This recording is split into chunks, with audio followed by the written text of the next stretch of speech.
Fourth one is biosphere. All living things on the earth make up the biosphere.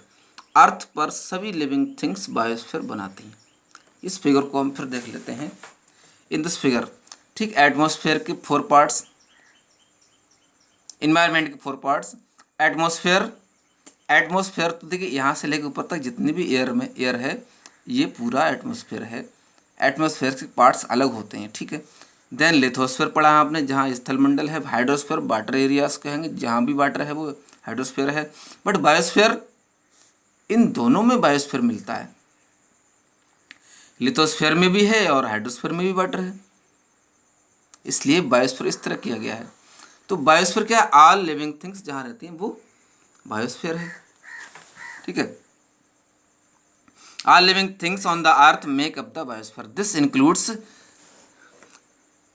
टिनी invisible micro organisms. इसमें देखिए छोटे छोटे invisible micro organisms भी शामिल हैं, और as well as plants and animals भी इंक्लूड हैं, and of course as human beings, और ह्यूमन बींग भी इसका पार्ट है। तो बायोस्फीयर में सभी लिविंग बींग्स आ जाते हैं। Living beings are found on land as well as in water.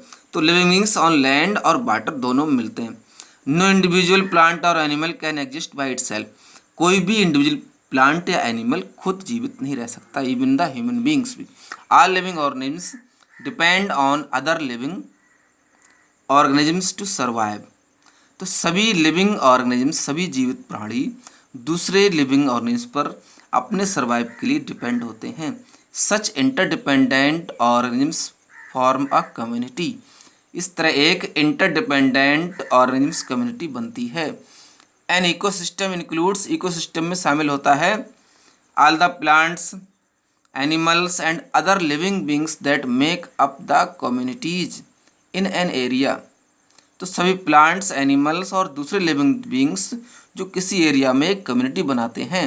As well as non living materials, इसमें नॉन लिविंग मटेरियल्स भी शामिल होता है, such as water, rocks, soil and air. इन सब के बिना लिविंग बींग नहीं जीवित रह सकता, तो ये भी शामिल है उसमें। तो all living things make the biosphere. अब नेक्स्ट टॉपिक है what are ecosystems like. Ecosystem कैसा होना चाहिए? Ecosystems are very diverse. Ecosystem बहुत ही डाइवर्स होता है। दे वेरी मीन्स क्या होता है? चेंज होता हुआ। वास्टली इन साइज, बहुत बड़े साइज में बदलता होता है इकोसिस्टम।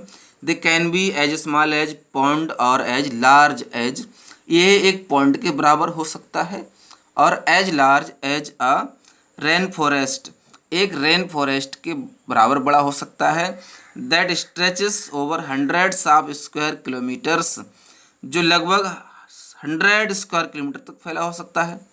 छोटा इकोसिस्टम हो सकता है, बड़ा हो सकता है। But one thing they have in common is the, लेकिन इनमें एक चीज़ कॉमन होती है, वो है pattern in which the elements of the ecosystem interact with each other. तो एक पैटर्न जिसमें इकोसिस्टम के एलिमेंट्स एक दूसरे से इंटरेक्ट होते हैं। तो ये पैटर्न एक जैसा हो सकता है सभी में। तो इकोसिस्टम किसी भी प्लांट का, किसी भी छोटे से तालाब का, छोटे गार्डन का इकोसिस्टम हो सकता है, बहुत बड़े हजारों किलोमीटर एरिया का इकोसिस्टम हो सकता है। तो नेक्स्ट वीडियो में हम इकोसिस्टम के बारे में और जानेंगे।